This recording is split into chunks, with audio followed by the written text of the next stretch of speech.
So that's me. I'm not a pop star. Yeah. I'm not a machine who can just like churn out these catchy hits all the time. Right? You're not fucking with putting out shit that another nigga wrote. You're not fucking with that. Hell no. Absolutely not, bro. Hell So you're not jacking the reference tracks. None of that. The None team of that. of writers. I don't want the writers because I like to tell my story, man. And so I only say that to say that's why it takes me a while to make albums, right? Because it takes me an hour to make a song, right? But I got to live life in between, so there's some content there, man. Because I don't know. I don't like when people don't evolve in their music. Yeah. Some of my favorite artists when I was in my 20s, if they sound the same way in their, because some of my favorite artists are my same age, they sound the same way in their 30s that they did in their 20s. I'm like, fam, I don't really want to hear that, bro. I don't want to hear about you still in the club because now you look old. Yeah. Right? Yeah. Like, what's your kids doing? What's your wife doing? What's your life like? What's your investments like?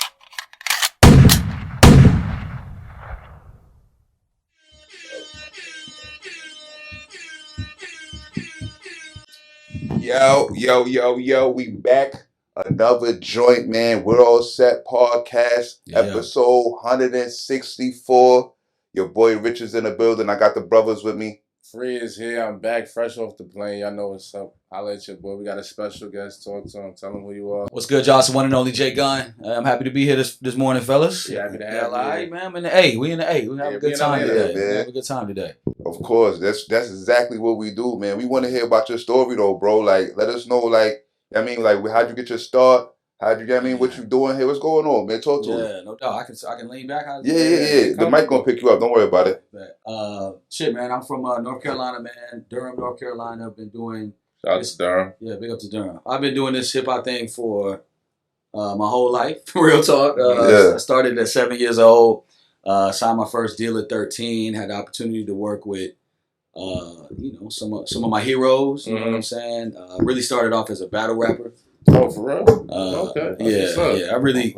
I'm most known, I guess, in my spaces as a battle rapper. I don't battle no more. That shit's different than when I was. Quick question: when you was coming up, like, was there like a real scene in like the tribe? Because I used to go to like Chapel Hill, so I know it's like Raleigh, Chapel Hill, Durham is all kind of close. It was a big. It was heavy. The 2000s, which was like kind of the peak of my battle rap era, it was a crazy scene, bro. Okay. Like we had Fonte from Little Brother, who most people know, Beast in battle rap. We had this cat Josie Moe, who legendary dude from East Durham. We had this cat Kazi.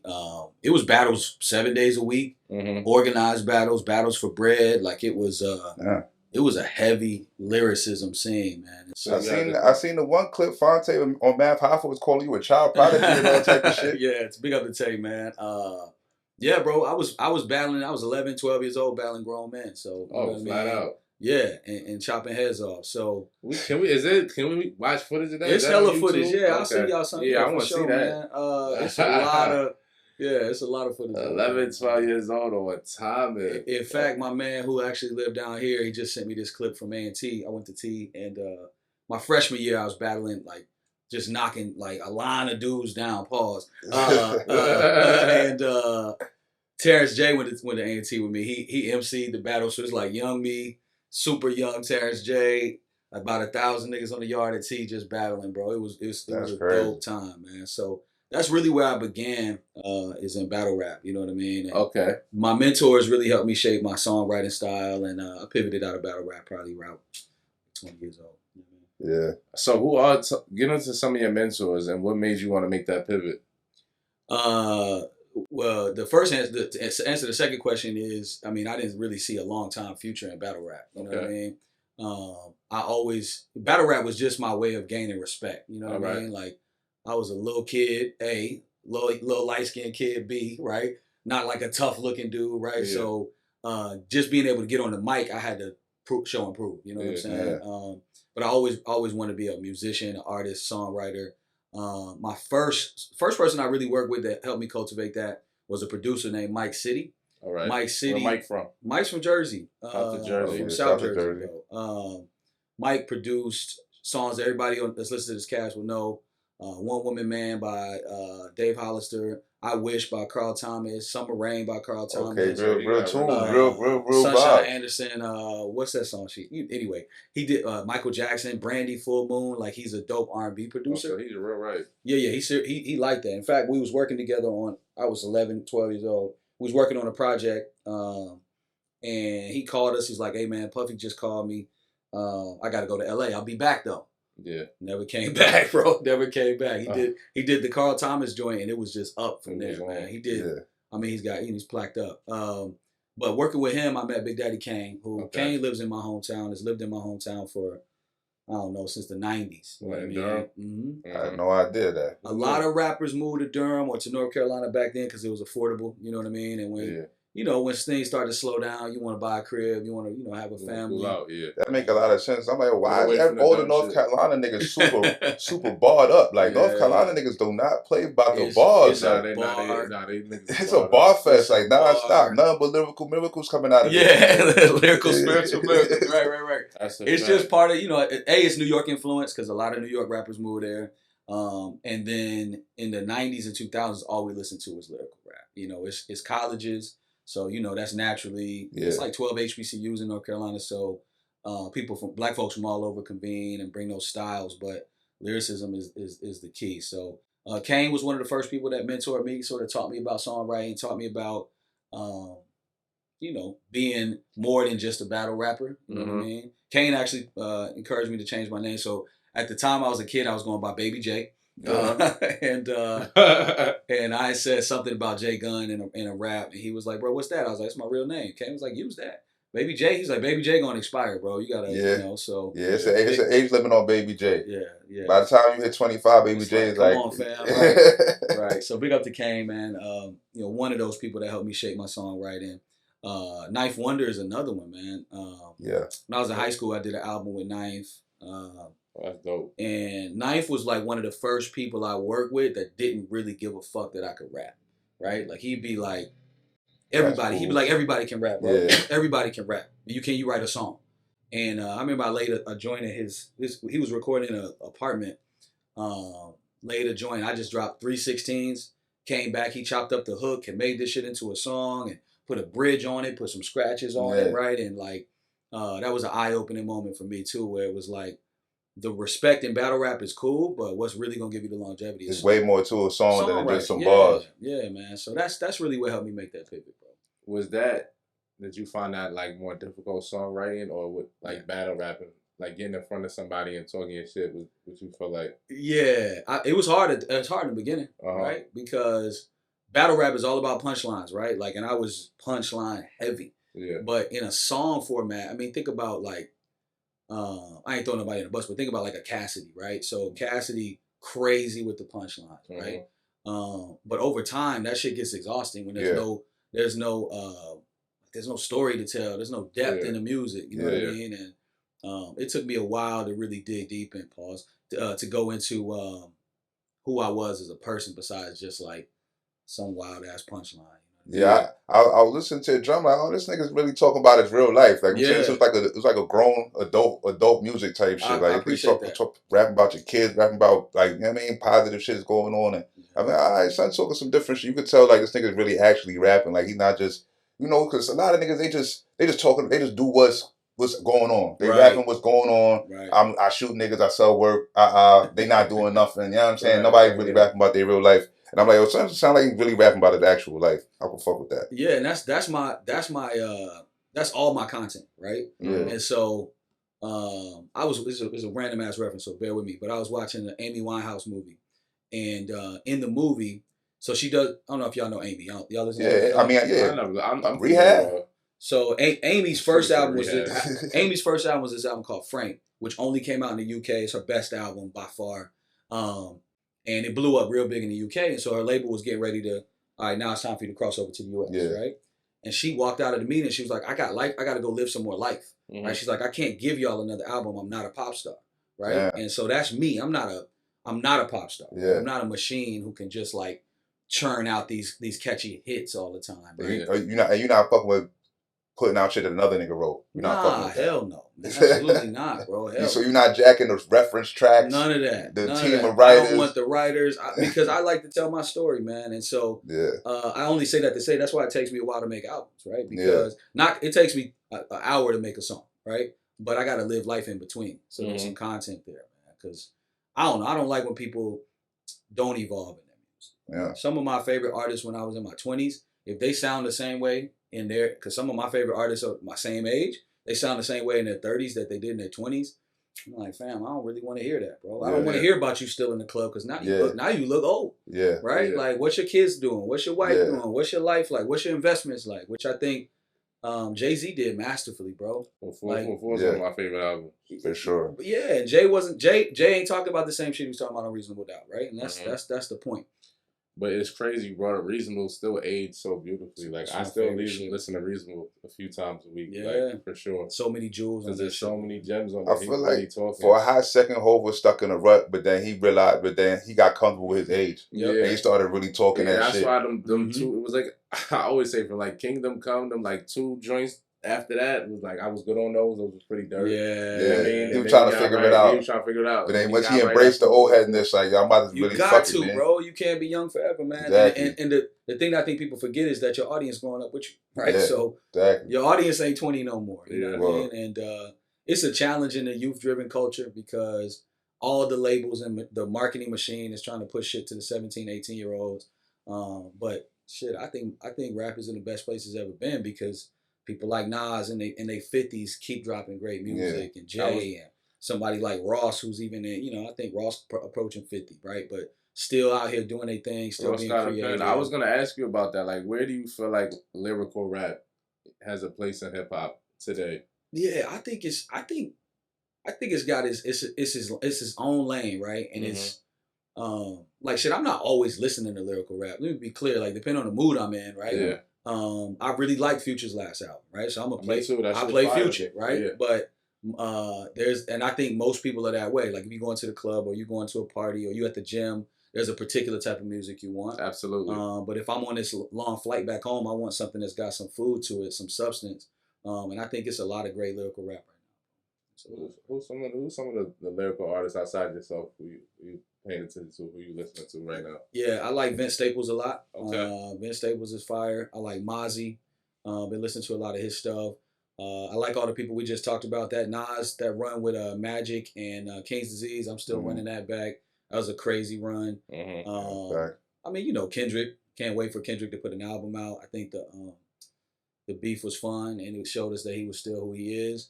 I'm excited to see what he dropped. It's a lot of dope people out here, man. I'm loving what the West Coast is doing. DJ Quick and Problem just put an album out that I just discovered on the plane here. That shit is fire, bro. Like, if you fuck with West Coast music and you came up listening to West Coast, and Problem is barred up. He's always been barred up, but mad features on the project. It's super dope. That's what's up. It's hella good music out. Nah, this dope for real. It's a lot of niggas dropping. I seen Common and fucking Pete Rock dropped some shit. I'm like, what the fuck is this? I love that too, man. All type of shit going on, too, bro. Yeah, I mean, shit. LL Cool J just dropped the album, bro. Like, it's no age limit on this shit no more, which I think is fire. The 50th anniversary, I think, helped that. Bring that back to the forefront. Got all these artists that we consider old school that was like, they touring again now. They dropping new music. Busta Rhymes dropped a new album. Like, I mean, it's cool as hell to see the spectrum, and then you can go all the way down to the young Lotto and all of them, right? It's a big spectrum, big continuum. So listen, let's get back to you though. You got a new album project you just put out, correct? Game 7. Tell us about that. Tell us the concept. You know what I'm saying? What you was trying to achieve with this album as far as with the messaging and what you were trying to convey. Let's get into that. Yeah, man. My new album's called Game 7. Okay. Game 7 is really... And it's available. Let the people it's available. Game 7 is streaming everywhere. Okay, Get it, stream it, run it up. Apple, Game Spotify, 7. Tidal, whatever you use. J Gunn, Joshua Gunn, Game 7.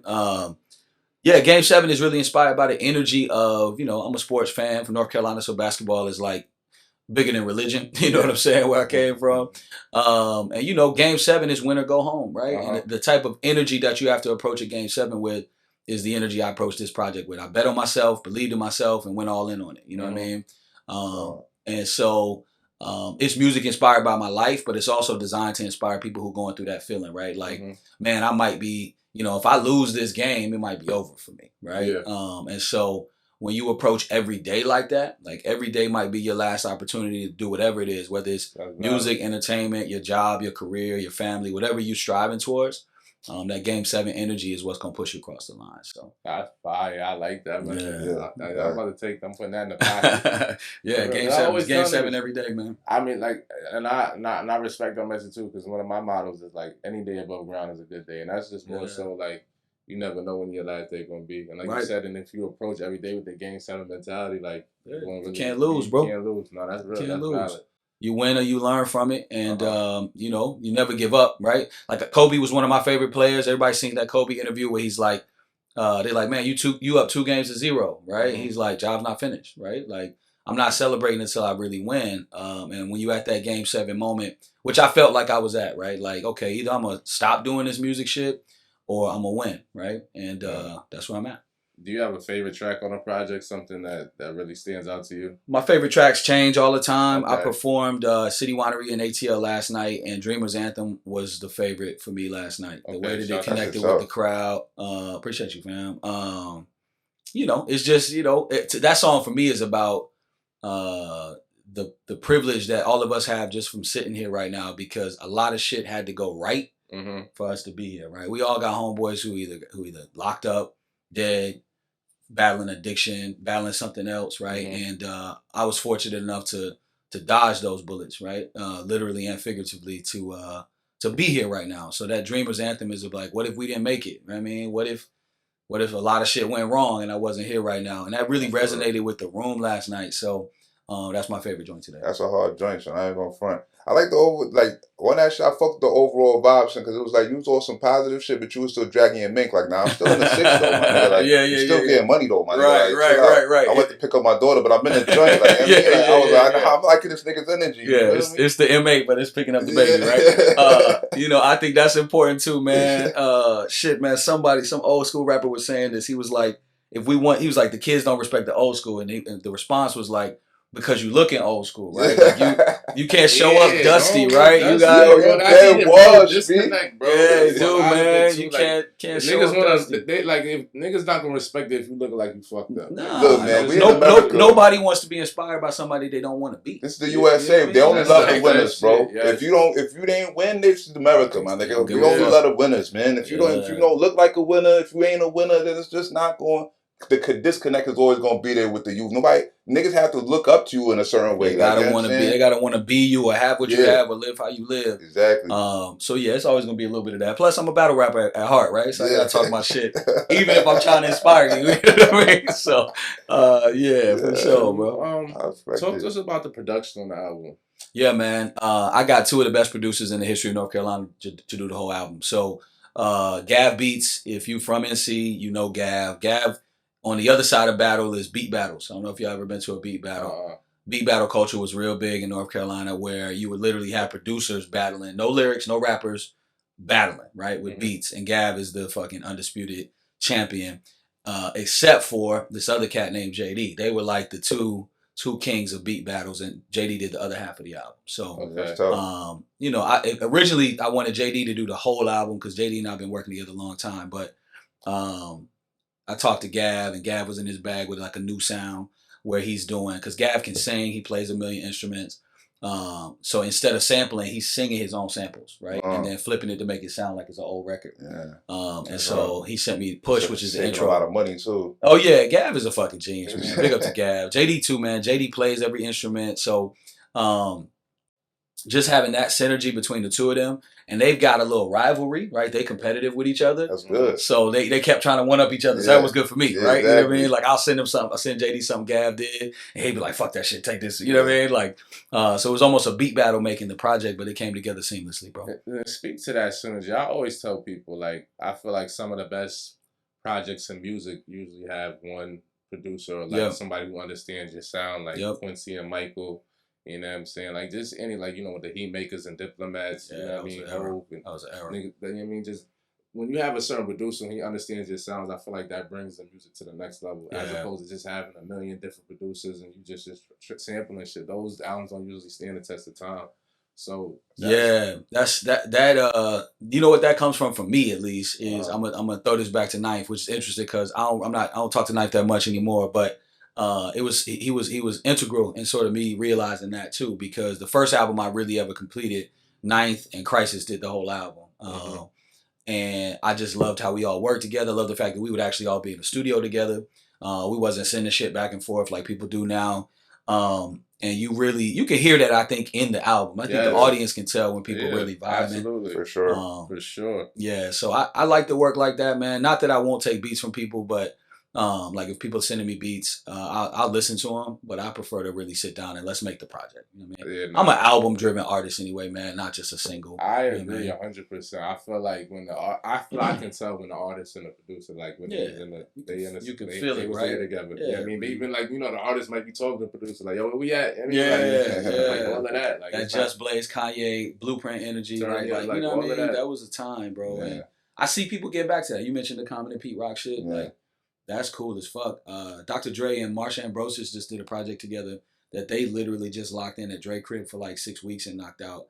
And even on the R&B side, you could feel that they were really like, you know what I mean? They was putting in work together, and there's a kind of a marriage that happens with that. So that's the only way I want to do it, bro. Yeah, I was just going to add, like on the flip side too, how you mentioned Future, like him and Metro, like that album sounds like it goes together. Like it's not just weird freestyle shit. Like, right. You know what I mean? That's like they got a good synergy. So like I always appreciate when artists just, work with one sound, like people who understand their sound have that good connection, because I feel like that just brings for more quality music. Yeah, man. And I think it's a lot of people that want that, right? You know what I mean? Like we was talking about aging a second ago. Hip hop is 50 years old now, so it's multiple generations of people listening to this shit. And there's some kids that's listening to it that maybe can't appreciate what we talking about. Yeah. But there's a whole lot of other people 25 and up that's like, I remember that Blueprint. I want something like that now. And I think that's why you're seeing this resurgence in those type of projects. Fact. Are there any producers out there that you would want to do like a project with, or just try something different with? I got probably the same wish list as every lyrical rapper, bro. Like, Pete Rock, Primo. Pete Rock is for sure. I like what Pete Rock's doing. Just, Kanye, like everybody that's Q-Tip. Would love to work with Q-Tip. I like Metro though. I would love to do some shit with like a more of a trap sound or with some bars. Like I also like Big Crit's production. Crit is one of my favorite rappers, but an underrated producer. Cole, underrated producer, dope rapper. It's a lot of people. Probably the same wish list as every lyrical rapper you had up here. You know what I mean? Because quality is quality, man. Justice League, the other Justice League, not the one from North Carolina, but the production team. I love what they used to do for Jeezy and all that. Oh, yeah. Justice League is fire. Oh my god! They used to have some pain. Man, they gave Rick Ross some shit back in the day. Bro, I actually, I don't know if I should say this shit on air, but I was working out of a studio down here a couple years ago, and I stumbled upon a folder that somebody had left on the drive of a whole bunch of unreleased Justice League beats. And I definitely tried to clear them shits, but they wanted a bag, bro. Yeah. So I dropped a couple freestyles over them shits though, for sure. I wanted like 10 of the joints in the folder. They got so much shit, man. I don't know where they at and what they doing, but I damn sure want to make an album out of that folder. Get the bag, get tired of the game, and just keep it rolling. Like life be happening too, and I understand. Yeah, them motherfuckers are special, bro. So as someone who's been, utilizing your pen since you was 11. Do you write for other people? Have you got into that? I've written for other people. I've written for both rappers and singers. You know what I mean? Okay, so respect. But most of the time, I just focus on myself. I will, if someone need a little help with something. One of the things I would like to do now is find a young artist to work with and kind of mentor. You know what I mean? Give back in terms of what some of the OGs did for me. You know what I mean? Because there is a young energy that I think is super dope that we could cultivate with a little bit more lyricism. You know what I'm saying? So I would love to write for a young artist. Well, that's what's up. Any young artists, man. I love me, man. I'm seriously looking for somebody to work with, man, because a lot of the shit that I hear is trash. Like a lot of shit that I hear directly, but the energy be right though. You know what I mean? It's like, damn, we can Where are you? Are you still based in NC? And I live in Phoenix now, man. Okay. I live out in the desert in Phoenix. And it's nice to escape the heat, come out to the A. I know it's probably hot to y'all, but it feels great out here to me, man. Right. It's like 120 every day in Phoenix right now. Now, this shit cool. Like, I was just telling bro, I was just in Abu Dhabi a couple weeks ago, and it was 110 degrees. Yeah. It's just, like, disgusting. The Abu Dhabi feeling in the summer is the Phoenix feeling crazy. Right now. I was like, I'll never do this shit again. But the rest of the year, fam, like, after August is over. Yeah, it ain't cool out. Like, it's all right. Perfect, bro. Perfect. I want to ask you a couple questions too, just about, you spoke about like a lot of the young shit you hear now. how do you feel about where hip hop has evolved too? Like I was in New York yesterday, and like drill rap is like dominating like that's what they into, and there's really not that much lyrical ability into that, like at all. Like, I'm just gonna keep it 100. You know what I mean? And then the messaging is kind of crazy too with that. Yeah, bro. I before I lived in Phoenix, I was in Illinois for a little bit, and that's kind of the epicenter. Yeah. That's the epicenter of drill, right? Sure. And what was crazy to me is like I was there for 4 years, and in that short time, I ended up knowing a bunch of rappers that got killed, right? Like, shit crazy. They getting smoked, yeah, like it was wild, bro. Like, not that I knew them very well, but I'm interacting with them, and I check their YouTube video, and they talking about the ops, and the next week I'm like, damn, bro got killed, right? So. I think, like when in the 90s, y'all remember the 90s, we always used to say the phrase, keep it real, right? And people would say you need to live what you're rapping about. Yeah. I think this generation is taking that shit literally. To a whole different ball game. Right? It's taking it to and they're taking it too far, man. Like I don't think this shit was ever designed. In fact, hip hop's origin is to be the opposite of violence, right? It's the gangs in New York in the 70s. Hip hop is really what ended that beef, right? Yeah. Because instead of stabbing, they wasn't really shooting heavy back then, but stabbing or whatever to each other. Baseball bats. Yeah, right, like the Warriors and shit. We making music and breakdancing or DJing, whatever. Like, it was like the voice of the oppressed. You know what I mean? Hey, that's like, what it's designed to be, man. Message. But now it's just like, I'm smoking on your brother that just smoking got on, clipped. Taking videos at the grave site and shit, man. I think niggas dug up Pop Smoke grave the other day. I saw that. On his birthday was like mad creepy and then it's shit. Like, I don't understand. Like niggas keep interviewing the nigga who killed him. Like he got out because he was a youth. Like the whole shit is like disgusting. He's talking crazy. Some of these guys are fucking vultures too, man. That's the other part of the media. The media is fucking vultures, man. Vlad. God, Vlad, man. Vlad, what's the nigga? Adam Jumper. No Jumper. Oh my God. They fucking vultures, man. They love to watch our culture destroy itself, bro. Bro, they put the spotlight on niggas and just have niggas crash out on camera. Yeah, it's ridiculous, man. It's ridiculous, bro. So I hate that shit. Ask me how I feel about that shit. I absolutely hate that shit, bro. Yeah. And I hate that it gets more clicks than the positive shit. You know what I mean? Like but it's like a train wreck, right? Like if you're driving down the street and it's a train wreck in front of you, you're going to watch it, right? Mm-hmm. And you're going to probably, if you film it on your phone, you're going to watch it over and over again. That's something that innately in human beings draws us to. That's a fact. Train wrecks, right? But I just hate to see it exploited to the level, and it's young black men mostly who died because of it, bro. And I would for sure, like, speaking back to the drill rap, like, I would say about 90% of them either done got shot, killed, or been to jail. Like, it's almost like man. It's like, come on, man. They're looking at that shit as a rite of passage though. Like the little niggas, they're like, I catch it, I shoot a nigga, I rob a nigga, whatever. Right. I do a little bit at 18, whatever. I touch down at 27, I'm big. You know what I mean? Like that's how they looking at shit. You know what I'm saying? I clap a nigga when I'm 15, I touch down, I'm 25. I'm one of the biggest niggas in the streets. That's how they look at shit. But it's so short term, man. So short term thinking because it's a lot of drill rappers that ain't relevant no more, right? And they risked it all for that culture, right? So, but I think on the flip side, to answer your question about drill, and just like hip hop in general, you was in New York, it's drilled out. I remember, bruh, listening to music from Outkast was Atlanta to me, right? Mm-hmm. I learned about Atlanta from Outkast, right? Mm-hmm. The streets and shit they used to name, right? The MARTA, all of that shit was like Atlanta culture in the music. I learned about New York from Wu-Tang and Nas. The way Nas described Queensbridge, you really felt like you knew Queensbridge or Jay with Marcy. You can go on and on. But we've kind of lost that regionalism now, right? Yeah, every city sounds like every other city, right? Yeah. For a long time, everybody was trying to sound like New York, New York, where I was at. And one of the battles that we had was like, nah, man, we need to be ourselves. We need to tell our story. And we were inspired by Outkast in the South or 8 Ball MJG, like Goody, like you know what I mean, like Houston rap. You could tell they from Houston. Yeah. But it's hard to differentiate now, man. You can't even really tell where a rapper is from based on how their music sounds. I hate now just like the South, like but it's like, but South, it's just this niggas all a nigga from Alabama sound like a nigga from wherever, and it's just but even they making drill rap now, right? And some shit sound like it's from London, but it's from New York. You know what I mean? Like the other thing too, like it's kind of not they got a thing. It's like sexy drill now, so now it's just everybody just. it's like on drill beats where they just rapping about shorties. Which I guess how I rap when you talk about having sex and you know what I mean. Yeah, but I'd rather that. Shooting a nigga, I'd rather that. Yeah, I'd rather that. Like, geez, yeah, no doubt, man. I'd rather that. Let's get back to at least let's play with the ladies. You know what I mean? Like you want to be around 30 niggas. Yeah, sliding on niggas like that doesn't get tired. That shit is whack, man. Like for real. You know, some of the beats be hard. I understand why that shit is relevant.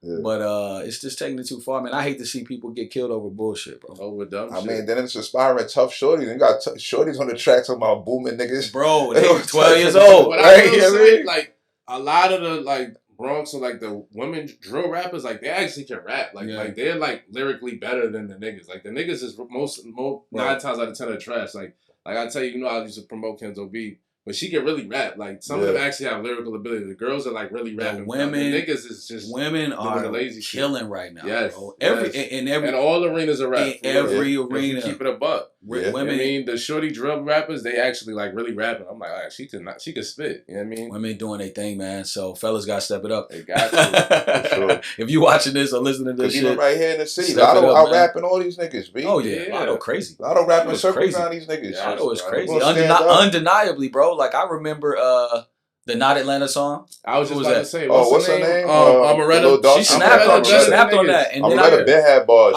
She got bars. She can really rap. She can really rap better than niggas. Snap. You know what I mean? That's a like fact. for real. And then Lotto was on the remix. I'm like, they spitting, bro. They rapping circles around. You can't deny. However you feel about the message, you can't deny that they got bars, bro. So big up Lotto, man. Yeah. So listen, what we gonna do now? We are gonna do a quick pivot. Every episode, we got a segment called The Drip Report, the Flea Report. Okay. We're all Flea. I see you on camera. You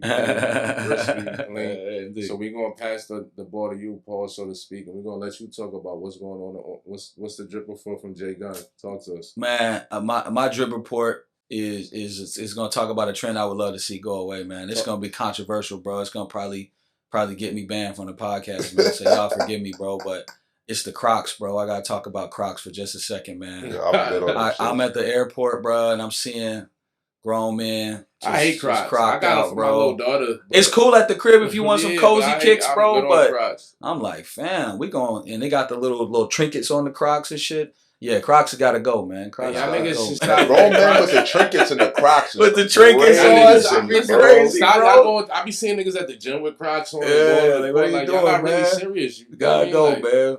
I love y'all out there, man. But just remind me of jail. I'm traumatized. I'm not wearing them. Man, they look like this kitchen sneakers. You know when the cooks be working at the no slip. Nasty joints. Niggas with Crocs with the extra bedazzles is doing. It's way too much, bro. Yeah, way too much. My man in front of me at the airport had his Star Wars joints on there and his what's the shit? What's the Pokemon? Like, fam, bro. I'm not with it, man. I'm not with it, fellas. Yeah. Not with it, man. So, yeah, Crocs. That's my Drip Report. It's on Crocs, man. Well, shit, we coming back. Man, we about to take a break. We coming back second half. We're going to get into some police scumbaggery. Joe Biden stepping off. It's Kamala's time. Shit crazy. Shit wild, bro. Breezy's beating niggas up in Texas. Just a lot going on, man. We coming back, man. Holla. Yeah.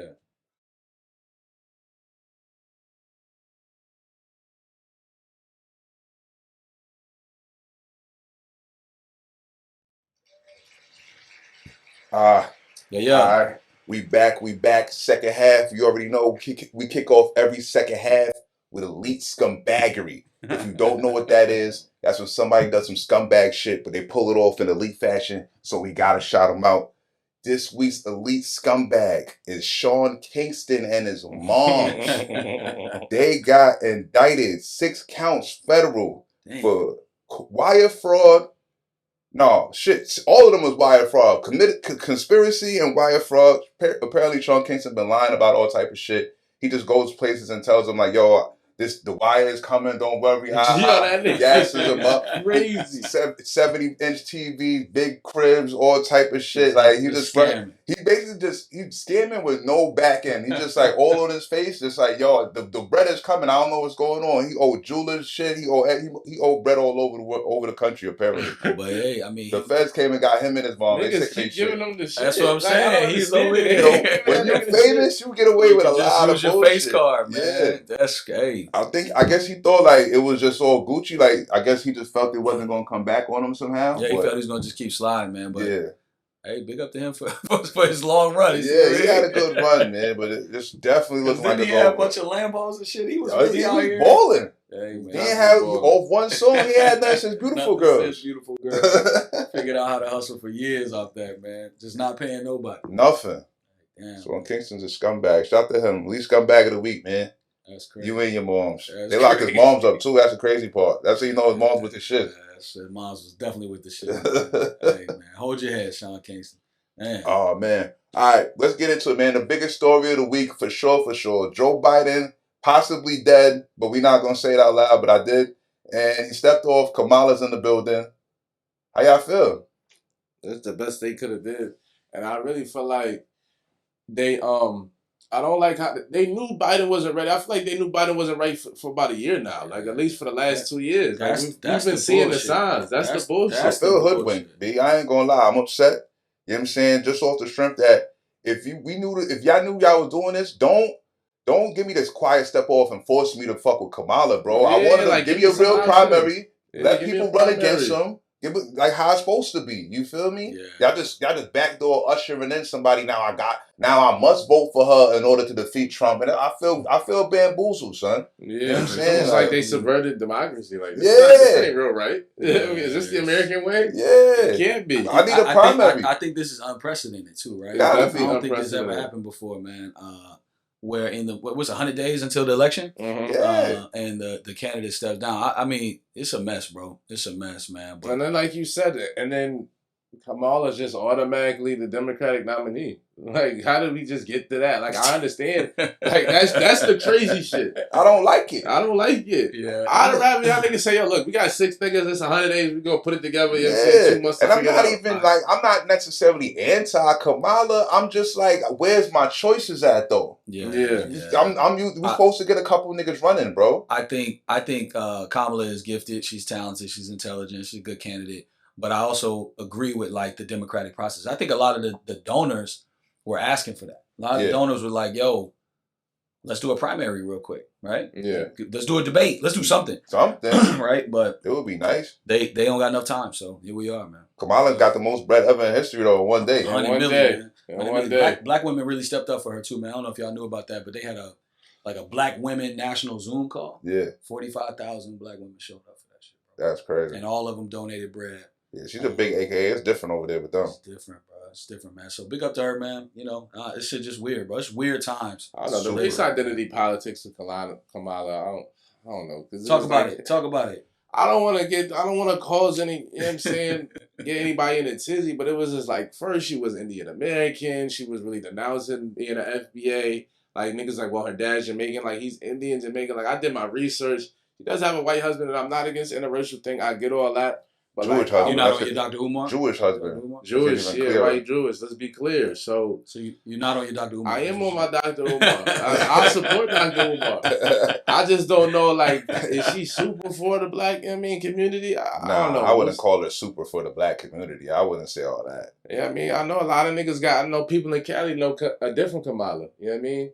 For sure. So I think she definitely needs to speak on her time as an AG and her record, and how true is it? Like, were you overly prosecuting niggas to death? Or I think. What did you identify back then as? Because she was on record, like, used to say you're Indian, you're not black. They're not just black. She said that? No. Something along those lines. Like, she identified as Indian American. That's all I'm saying. She is Indian American as well as black women, though, right? So she both. Both. She's all of those things. Man. Is she? I think she's not FBA. I can't really say that. I mean, if your dad's Jamaican. I mean, she was born here, so I got you. I feel you on that. Yeah, it's complicated, man. But I think she's gonna have to speak to all of that. Yeah, I'll be interested to hear her talk about her record as Attorney General. She got to speak on it. I feel like she should speak on it. Definitely stand up. Because I heard some people saying like it's overblown, out of proportion. You know what I'm saying? When you the AG of a whole state, you're gonna lock some niggas up. That's part of it. Part of the course. You know what I mean? Part of the game. I think she was on the forefront of some prison reform too, though. So I don't know. It'd be interesting to see what she say about it. The truth is though, bro, as vice president, she really didn't get a chance to say shit. Right? Like, I don't remember her speaking at all. We don't really know enough about where her stances are. So I would like to see the Democratic Party talk about what they're gonna do rather than why they're not Trump, right? Yeah, like, well, but I can't really say that because honestly, I feel like I remember Al Gore being active. You know what I mean? Like I remember the time, like I just felt like he was just more involved. Like I remember the shit that he was. I mean, he was like real big on climate change and that whole thing. Like the internet, the internet and all that. So I just feel like, but he had presidential aspirations from the jump, right? Yeah, and so I think that was back in a time where I think the political machines were preparing who the next candidate was going to be, right? So even the first George Bush was a CIA director. Then he was working with Reagan. It was kind of a known thing. He was going to be the Republican candidate, right? Al Gore, same thing. He ended up not winning, but we didn't really know what the Democrats were going to do next. You know what I mean? Even when Biden was vice president, we wasn't thinking he was going to be your guy. You know what I mean? So it's I don't know. Democrats got some soul searching to do, man. I want to hear something other than I'm scared of Trump. Like, stop telling me like, yo, be scared of Trump and tell me what you're gonna do. Right. Like, honestly, I think this is just a clear path for Trump to win the presidency. I don't think that. You don't think Kamala could beat him? No, absolutely not. They knew Biden couldn't beat him, and I don't think Kamala could beat him. I feel like at least with Kamala, they can have someone that can speak. Maybe she can articulate herself a little bit better because the way Biden was stumbling along his words. Kamala's gonna be way better. She's sharp. She's sharp. Kamala's a fire public speaker. Her debate skills are crazy too. I would give her that. She gonna cook in the debate. That's, you know what I mean. I would rather wheel that out as opposed to Joe Biden. I get all that. But again, I don't know if white America, even some white Democratic women, are even ready for a black female president. Yeah. Not before Hillary. Like, you know what I mean? If anybody's going to do, I feel like it would have been Hillary. So and then it kind of just shows like they're panicking. Like, y'all niggas waste 100 days to find like, yo, it's really nasty. It was like right after the assassination, they seen Trump shit go out the window. He got the photo with his fist up with a bloody ear. They saw that. You know what I'm saying? They like, Trump's approval rate probably went up a couple points with that. Like, we're going to call a spade a spade. But then his shit went right back down with that speech at the RNC. Like, what the fuck was he talking about? His shit went, he's shooting himself in the foot right again. He's calling Kamala all type of crazy shit. Like, I just think Trump is not as bulletproof as you think. He's already fucking up. Like, you know what I'm saying? I don't think, it's not so much that Trump is bulletproof. It's so much that his base are like real fanatics of him. And like, they don't get more than one vote? Yeah, all right. That's facts. That's true. That's true.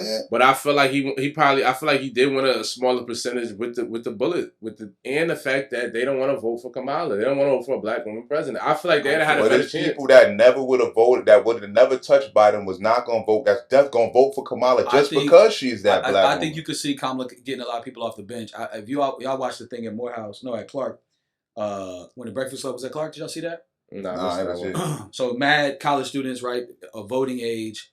I'm talking about by the hundreds standing up saying they're not going to vote for Joe Biden. Yeah, I saw that. I was aware of that. And I think that they're going to vote for Kamala. Right? I think so. There's a percentage of the population that was like, I'm probably going to stay home for this shit. I'm not touching this shit. That's going to show up, right? And so what remains to be seen though is how many, right? How many people actually get off the couch and go vote. But at least it's gonna be interesting. That's all. I want to see them debate. Are they gonna? I think Trump trying to duck the smoke, bro. Yeah, he's gonna try to duck the smoke because Kamala's a beast in the debate. Trump went up there at the RNC just like saying stupid shit. I'm gonna bring the inflation down to zero. I'm gonna do he just says dumb shit, bro. That's literally impossible. Like, bro, do you even know what you're talking about? It sounds crazy, bro. But it doesn't matter if he knows what he's talking about if people believe it, right? You know what I mean? Like it's like a. That's all I be trying to say, like.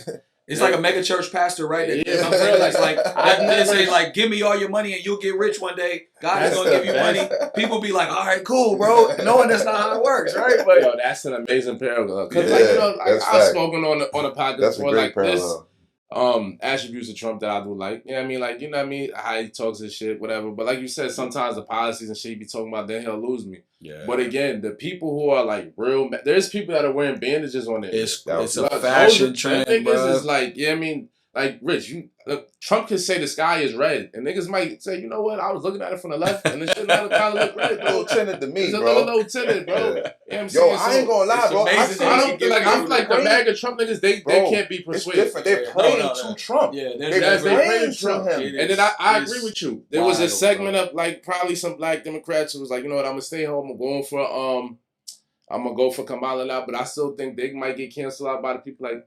I don't know if I could go black woman. I'm gonna go over here. It's gonna be there's definitely some people saying I don't know if I can go black woman. I'm gonna tell you what's tricky about American democracy too, bro. the voting, like people will talk a lot of shit, right? But the voting is private. When they get in that booth, and we saw that with Hillary, right? We saw a lot of women who were saying they were gonna vote for her, not touching it. And when they got in that booth, they closed that little curtain. They were like, nah, I can't see it, right? So I think it's gonna be interesting. Even the first Trump election, it was a lot of women who were like, yeah, Trump is a misogynist, Trump is a patriarch or whatever. But they went in there and checked that motherfucking box. I don't know how it's gonna go with Kamala going overseas doing diplomatic shit. Like I don't know how that's gonna look for the country. Like, you know what I'm saying? Let's keep it real. Like I mean, think she can do it, man. I don't know. I think she can. Is she gonna go to the Middle East where they don't even respect women and go tell another foreign leader what to do? Like, you know what I'm saying? Like, there's just, and like I said, what Rich just said, there's still like there's a quiet majority of women that still look like that. Like, I don't know if I'm ready for a woman to be a leader, but like they respect that. Like, we make a lot of decisions on promotion. Like, there's still women that respect the hierarchy of men should be leading the country. That's all I'm saying. I do agree. There is a percentage that's gonna get off the couch and say, "Yo, fuck that, we getting Kamala in." She got the black women energized for sure, but I don't know, just the optics. Like, are we ready for that? I don't know if we're ready for that. I mean, Barack was a lot. I mean, we had to ease that way in. We had to go light skin. And in many ways, we still dealing with the hangover of Barack being president, right? Yeah, in terms of the reaction to having that black president. Yes, so it's gonna be interesting, bro. And like I said, racial shit. When we pivot to like the racial wars like that we kind of in right now is crazy. Like, look at what's going on with Angel Reese and Caitlin Clark. Like, their two fan bases. Crazy. It's like almost impossible to like. I be telling you, you can like both. It don't gotta be. You know what I mean, you can like both. And then, but then as a black man, you can. I always find myself still having to offend Angel Reese extra hard because I see like some of the white people that support Caitlin Clark who just came on board and don't really understand basketball. They just jump out the window and just promote false narratives about Angel Reese because they don't like a black. Because it be the way they choose to criticize. The shit they choose to criticize be some crazy racial shit. Yeah, like, it's always this is racism, shit. Bro. It's not nothing about basketball you really talking about. Like she's a thug. I'm like, why y'all call her thug? Like, did she have a criminal record that I missed?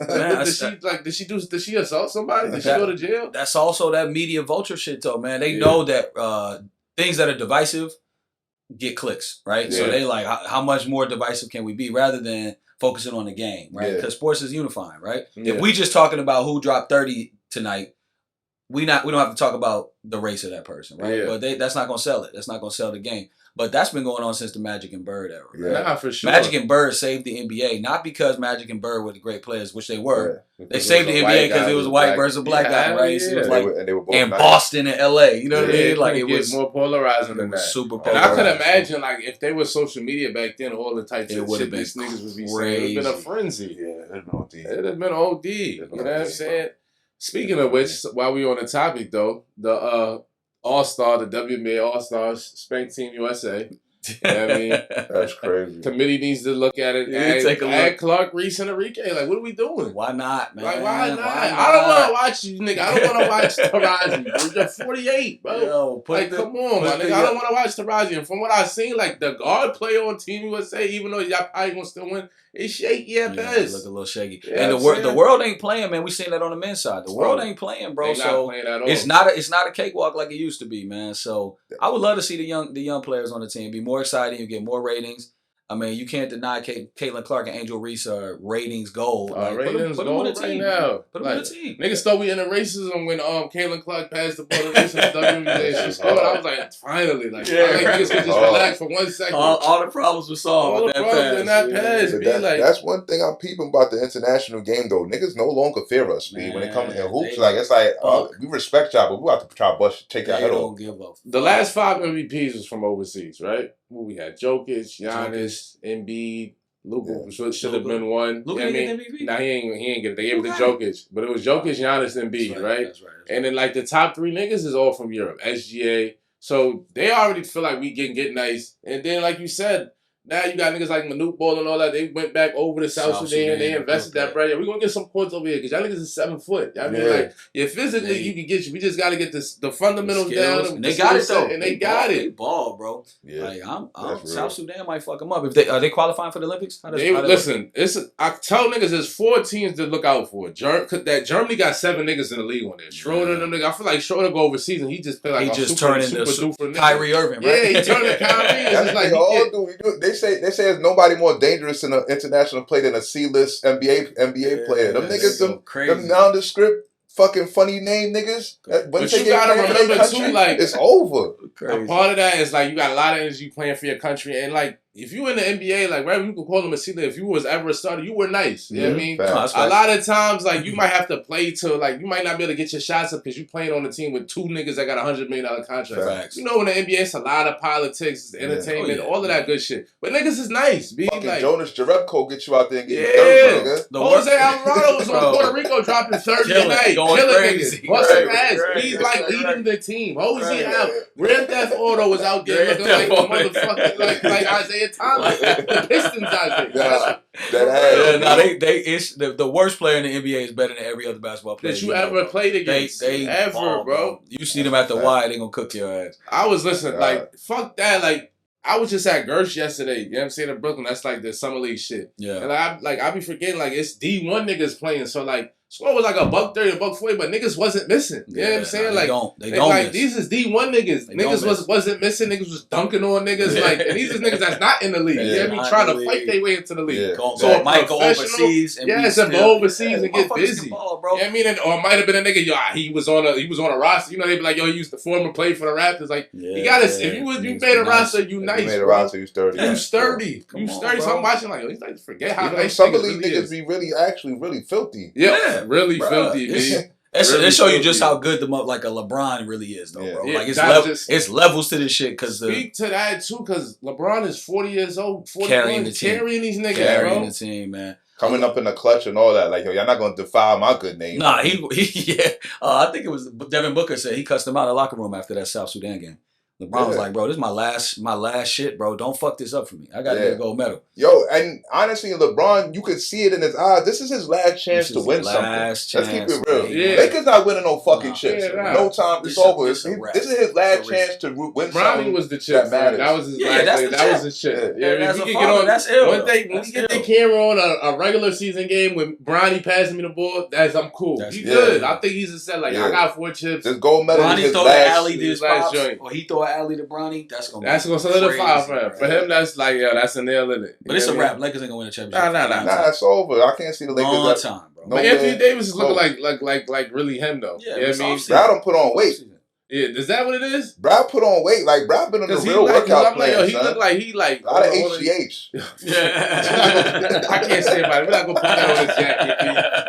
Enough is I'm not gonna put that on Anthony Davis. I don't believe in AD, bro. I got no faith. AD offseason AD be killing. Next thing you know, it's a torn ACL or some shit. And I'm not wishing that on him, but it just I ain't seen him play 82 games in a long time. He go bad shoulder, little sprain knee. He played like 70 games this season. Did he? Yeah, he was 30 last season. He was 30 last season. It was probably one of his best seasons in like 5 years. I have to fact check. He was 30. Nah, he was 30. I'll give it to him. Maybe he had no major injuries this year. He was out there. Maybe he healed up, bro. Maybe he healed up, man. Because I mean, when he healthy, he really like that. Because he can give you 30 and shut him sit down. 5-6 blocks, like it's gonna be nuts.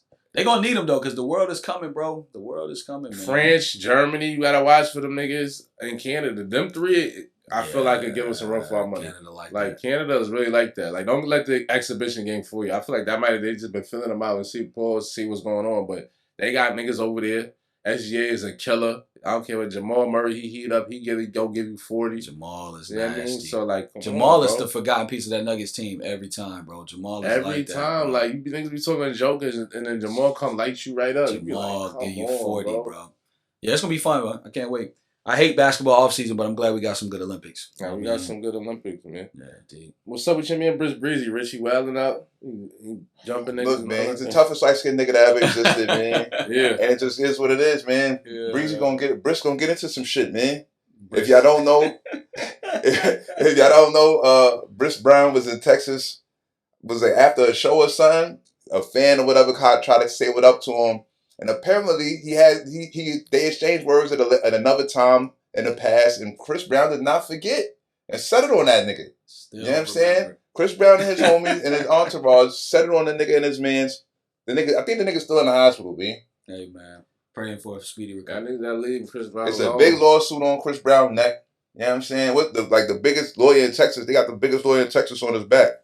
Chris, you gotta relax, bro. When y'all see Chris, just shake his hand, tell him you appreciate his contribution to music, and keep it pushing. Gotta relax, man. Y'all leave Chris alone, but Chris, you gotta relax too, bro. Got a lot to lose, my guy. My son said, "I don't forget nothing." How long ago was it? How long ago was it? They ain't say how long ago the between the scuffles it was. Let me see if they say it. Let me see. Try to pull it up real fast. You remember everything. You gotta relax, Chris, man. You got family, bro. We'll be going through niggas' heads and say like, yo, fuck it, I'm not letting nothing go. They be in their bag, they be in their mode, man. And they, they invincible. In that moment, they feel invincible. You know what I mean? Niggas gotta slow down. Got to, man. You gotta relax. What they say? Yo, it said the nigga. So I guess the nigga tried to congratulate Chris on the show. And Chris like, all right, thanks, brother. And one of Chris's mans of them was like, yo, remember that nigga? We was beefing with. So they set him up. Yeah, Chris Brown said, hold on, I don't want to spin out or crash out. Get your man out your entourage. Yeah, like what type of supposed to be sending me on the crash out mission, man. I'm the breadwinner. If anything, if you remember, the nigga for me. Right. Let me keep going, man. And then let me know what he did after the fact. You do the dumb shit. Me going and then be like, yo, man. That was talking spicy. Between 7 and 10 niggas snuffed them, jumped them. Someone named Hood Boss threw a chair at his head. Yeah. That shit wild. You got niggas around them named Hood Boss? Yeah. 4 niggas filed police report, man. They seeking $50 million in damages, man. Yeah. Damn, Breezy. What happens when you get violent? You just gotta slow down. Breezy, relax, my guy. Niggas gotta chill, man. Yeah, you don't want people around you that's gonna send you into no shit like that, man. Especially if you the guy, right? You the breadwinner. You the guy, bro. You know what I mean? And they said Jay Prince and Drake done got Not Like Us banned in Texas. They can't play that shit in Houston at all. Jay Prince still the boogeyman, huh? Yeah. I mean, I'm tired of him Not Like Us anyway, so I still ain't tired of it yet, bro. I'm still not tired of it. Oh, you not? You still like that? I still wake up some mornings, just throw that shit on. I can't start with it. Beefing with Drake on the way to I can't start with it Not Like Us. I can't. The beat is just it's just too much. Like y'all niggas drag. Wait till homecoming season, bro. It's about to be everywhere. Oh man, college football season. They gonna go crazy to that. Out, bro. That shit gonna be everywhere. Every HBCU band gonna play it. It's it's not done yet, bro. It's not done. Unfortunately. Not done, bro. Unfortunately. Hey Drake, I heard you like him young. Oh God. Yeah, I ain't tired of it yet though, bro. So at least get through the fall. You'll be all right. Don't get to our favorite segment? Yeah, let's do it. Let's join up. No, we're all set. We got a segment called We're All Set, where we say what we not feeling, what we not jacking, what we want done away with, at least for this week, what we want packed the fuck up. We start this off, man. I want to start it off. I ain't even mean to cut you off. I want to get right into it. Go ahead. I'm all set on Delta. Bum ass niggas. I consider myself as a professional traveler, right? Like I keep telling y'all. Professional traveler. I've been telling y'all, a professional podcast, professional traveler. I've been telling y'all niggas Delta is trash for the last 4 years. It's not really like that. When you go outside the country and you go to global places, you go to the world, you know what I mean? Because I'm from planet Earth, and when you see other places, you understand that like Delta is really mediocre. They got terrible customer service. So recently, over the weekend, they had like a little outage. American Airlines was affected. United was affected. Even Frontier Southwest. Them niggas was back up and running in a couple hours. I got niggas that's still stranded in North Carolina and all the places all over the country that was trying to wait on Delta flights, and they couldn't get where they need to be. Bro had a performance. His bandmates couldn't get on the bandmates couldn't even get to the show. I had to perform in the A without my singers, without my backgrounds. Yeah, I'm with you on that. Fuck Delta. And then and then you fake elitist niggas. Now I get it. Like if you taking a long flight, we was talking off camera. I want to be comfortable. I want to be in first class. I want to be lounge. I want to lay back. I want to bet on my seat. I want all of that shit. There's airlines that have that 10 times or whatever Delta One you think Delta One is. And on top of that, if it's under 2 hours, get me there. Because you know what? I had to jump on a Frontier joint. They got business class now. Good big seat, pause, it's comfortable. 2-hour flight or less. I'm jumping on that joint for $60. That is just crazy. And I got there where I needed to be. And some niggas is still in line arguing. Delta got an 8-hour phone. Niggas is still, yo. I was just at the airport. Niggas is still asleep. Niggas is sleeping outside there. I'm waiting on my Delta flight. All right, you gonna keep waiting, bro. Get on that joint, bro. I'm getting on Frontier. Y'all better stop acting like y'all too good for Frontier. Yeah, you Delta. I'm arguing with somebody right now in the DM. She like, why you making it seem like Delta only got canceled? My cousin last month was on JetBlue and she got delayed. I'm like, shut up, nigga. That happens to every airline. But we talking about Delta hasn't recovered from a Friday outage. They still backed up. If you call Delta right now, they're gonna tell you 8 hours phone wait. That's insane. Yeah, like, get this shit together, B. Y'all niggas is whack for that, B. There's no excuse for y'all to charge these prices and for y'all people to be carrying along telling me like, yo, I only fly Delta and all that other good shit, even though the Sky Miles is worth like half a penny. Shit ain't really shit. Sky Miles ain't worth shit. Great. They not worth shit. Customer get service. Get your Virgin Air. You get your Virgin points and your KLMs and your Qatar points, your Avios. You know what I'm saying? If you know what that is, you'll see them shits go a lot further. So, again, Delta, I'm all set on y'all. And niggas gotta do better. Y'all looking crazy. I had to take Frontier and they got me here and I was on business. Shout to them, man. That's what I'm all set on. I'm with it, bro. There you go. What you all set on? Shit, man. I'm all set on the bullshit, bro. Like, I'm all set on having conversations that don't have any substance or meaning, man. I'm all set on. Come on, go ahead. Oh my God, yo. I don't like talking to niggas. First of all, I just want to say that I would wish, like, I was on the other. I don't even like when my phone ring no more. I don't even want to talk to y'all niggas. Please stop calling me with frivolous shit. I don't want to gossip. If it's not about no breach, and I don't mean to sound crazy, but like if it's not about some real business, I don't want you can text me. Like please, I'll take a text. Like, you know what I mean? And you'll know by my response, like, yo, we're gonna keep this shit short. Do not call me with the dumb shit. Don't call me with I don't the even bullshit. have the bandwidth for that no more. You know I ain't got the energy for it, man. For real. Charlamagne got a new book out called what's the shit called? Anyway, it's about the death of small talk. And I listened to that shit on the plane. That's my new energy, man. Like, I don't got time for small talk, bro. I don't want to talk about, hey, how's the weather, man? Fuck that shit, bro. Let's get to something substantive. We got limited time. All of us are busy. We got limited time on the planet Earth in general. Let's talk about some real shit. Let's talk about something meaningful. Yes. And that's what I want around me, man. If you ain't on that, it's all good. It's all love. No hard feelings, but I ain't got time for that. I'm just not answering your phone. I'm going to text you. And I want to add that, too. Only niggas who allowed to coin for dumb shit is my daughter. And she can know about it, too. She know my mom. She can call me. I miss you when you come get you. I already told you. You with grandma, sit down, be out here. That's the only person I won't call me for dumb shit. The rest of you niggas don't call me, text me, please. I can't do it. I don't have the energy. I'm all set on the bullshit. That shit is crazy. Shit, B. I'm gonna keep this shit simple, man. I'm all set on Devin Booker, man. Come on, man. It's not simple. We gotta talk about that. I'm all set on Book, man. I'm just like, what's up, bro? Like, you was one of them. Like, I felt like I really had a lot of faith in Book when you took Phoenix to the finals with Prince. I really championed you, bro. And now you out here looking just pedestrian as fuck. So it's Tatum. Like, we need Book to step up.